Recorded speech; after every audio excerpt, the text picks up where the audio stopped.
आपण पाहत आहात राईट न्यूज, बातमी आहे तशी।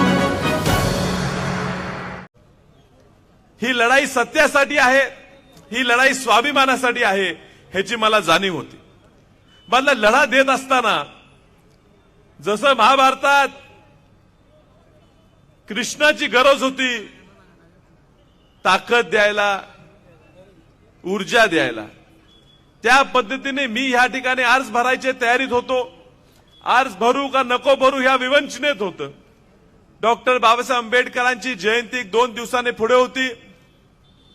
त्यावेळेला एका जाहीर कार्यक्रमात बाळासाहेब आंबेडकरांनी वक्तव्य केलं की विशाल पाटील निवडणूक लढवत असतील तर मी त्यांच्या पाठीशी उभं राहीन। कदाचित बाळासाहेबांना त्या वक्तव्याचं महत्त्व न कळलं नसेल, पण साहेब तुम्ही आम्हाला एक ऊर्जा दिली। जसं कृष्णाने कानमंत्र दिला होता, कृष्णाने महाभारतात ताकद दिली होती, त्या पद्धतीची ताकद तुम्ही आम्हाला दिली।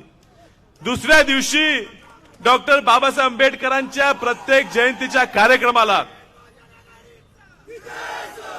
आंबेडकर जयंतीच्या प्रत्येक कार्यक्रमात जात असताना मोठ्या ताकदीनं मी तर जाईल तिथं एक मोठी संख्या माझ्या घोषणा देत होती, मला खांद्यावर उचलत होती।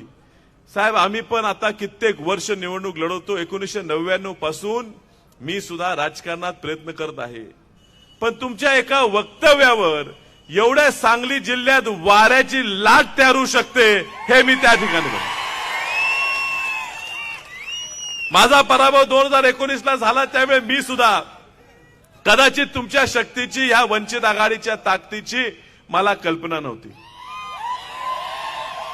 प्रांजळपणे स्वीकारलं पाहिजे की 2019चा माझा पराभव हा मी तुमच्याकडे आलो नाही म्हणून झाला। आणि आज वसंतदादा पाटलाच्या नातवासाठी बाबासाहेब आंबेडकरांचे नातू ह्या सांगलीत आलेले आहेत। हा वसंतदादाचा जो विचार आहे, वसंतदादांचं आमचं जे घर आहे, वसंतदादांचे जे अस्तित्व आहे,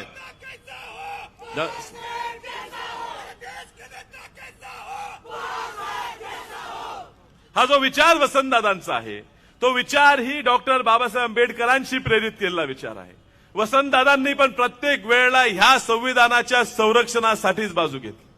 आज वसंतदादांचा विचार ह्या ठिकाणी धोक्यात आहे, म्हणजे पुरोगामी विचार धोक्यात आहे, म्हणजेच डॉक्टर बाबासाहेब आंबेडकरांचा विचार ह्या ठिकाणी धोक्यात आहे। आपल्याला संविधानाचं रक्षण करायचं आहे आणि संविधानाचं रक्षण करण्यासाठी तुम्ही मला पात्र समजला, ह्याबद्दल सगळ्या सांगलीकर जनतेच्या वतीनं मी तुमचे मनापासून आभार मानतो। मी तुम्हाला आश्वस्त करतो साहेब, मी तुम्हाला शब्द देतो की ह्या संविधानाच्या रक्षणाच्या जबाबदारी मी वैयक्तिक 100% पेलणार। माझ्या बरोबर सांगली जनतेची पूर्ण शक्ती ही ह्या संविधानाच्या रक्षणाखाली पडणार। खूप आरोप झाले, खूप लोक काही बी बोलतात, खूप लोक म्हणतात की भाजपसाठी लढतात, वंचित भाजपला मदत करते। जो असे फालतू गोष्टी म्हणतो त्यांनी सांगलीत यावं आणि बघावं। या भाजपला गाडण्यासाठी स्वतःच्या उमेदवार या ठिकाणी न देता एका पोराला अपक्ष म्हणून पाठिंबा देतात, हे प्रकाश उर्फ बाळासाहेब आंबेडकर आहेत। जर खऱ्या अर्थानं भाजपशी लढा दिला पाहिजे तो असाच राहणार। आणि मी या ठिकाणी सांगतो, माझ्या रक्तात काँग्रेस आहे, वस्तुस्थिती आहे। काँग्रेस माझ्या रक्तात न जाऊ शकत नाही। माझ्याकडे काही तुम्ही त्रास दिला तर माझा विचार बदलणार नाही। भाजप ही देशाला संपवणारी शक्ती आहे आणि ती शक्ती संपवण्यासाठी आपण इथं जमलेलो आहे, आम्ही कधीच विसरणार नाही। तुम्ही मला पाठबळ देता, तुम्ही मला ताकद देता, हे या भाजपला संपवण्यासाठी देता, ह्याची जाणीव आहे। एवढं प्रेम तुम्ही या ठिकाणी ह्या गेल्या 10-15 दिवसात गावोगावी गेल्यावर तुम्ही मला दिलं, ह्याची मला जाणीव आहे। आणि हे माझ्यावर जबाबदारी वाढलेली आहे, ती जबाबदारी तुमच्या सगळ्यांच्या आशीर्वादानं निश्चित मी पेलीन। पुढच्या काळात प्रत्येक आपल्या विषयासाठी मी जोरात बाजू मांडीन। बोलण्यासारखं भरपूर काय आहे, पण करण्यासारखं जास्त आहे। ह्या ठिकाणी तुम्हाला सगळ्यांसाठी जनता दरबारच्या माध्यमातून प्रत्येक लोकसभेच्या आधी तुमच्याकडे दौरा करून तुमच्या प्रत्येक घटकांचे प्रश्न समजून घेऊन दिल्लीत आवाज आपला वाढवायचा आहे। तुम्ही गेल्या 2-3 महिन्यात टीव्ही बघितला असेल तर टीव्हीवर जणू काय भारतात कुठेच निवडणूक नाही, फक्त सांगली लोकसभेची एकच निवडणूक लागली आहे एवढं वातावरण झालं. आणि एवढी टीआरपी आपल्याला आली की आपण जे बोलू ते रोज टीव्हीवर येते. मी तुम्हाला शब्द देतो, या ठिकाणी तुम्ही मला निवडून दिल्यावर 543 खासदार आले का फक्त विशाल पाटील निवडून आला एवढं वातावरण या अपक्षाचं होणार आहे. आणि हे अपक्षाचं वातावरण होण्यासाठी मोठ्या प्रमाणात वंचित बहुजन आघाडीची ताकद माझ्या पाठीशी राहणार हे मला माहिती आहे.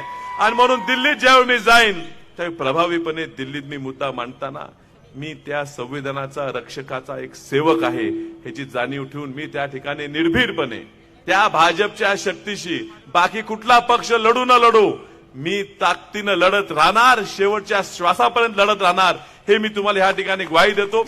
खासदाराच्या पायाखालची वाळू ही पूर्णपणे घसरलेली आहे. बेताल वक्तव्य करत सुटलेला आहे, अहंकाराने भरलेला आहे.